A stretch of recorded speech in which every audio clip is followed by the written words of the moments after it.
at the incarnation, and here's where you have to listen very carefully. At the incarnation, the Son of God became what he was not without ceasing to be what he was. He became what he was not, a man, a human being who knew pain, had to take a nap, had to be fed, had to be cared for by his mother and father. A man who could do the most ungodlike thing possible. He could die. He was truly a man. And yet he did not cease to be what he was. He did not become some other thing, like you mix some blue of divinity and some yellow of humanity and you get this green thing. He was not a mixture of things.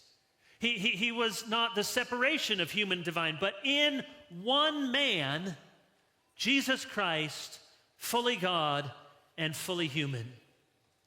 A human being like us, except for sin, while at the same time, God Almighty.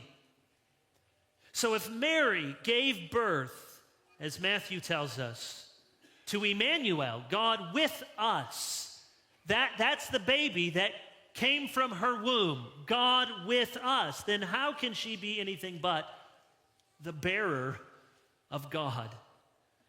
The focus is not on the one who gave birth, but on the one she bore. He was not just one of God's special messengers, like some anointed prophet. He was not someone with godlike powers, like some sort of superhero.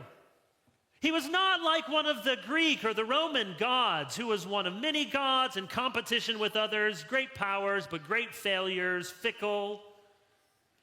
No, he was Emmanuel, God with us. Think about God with us.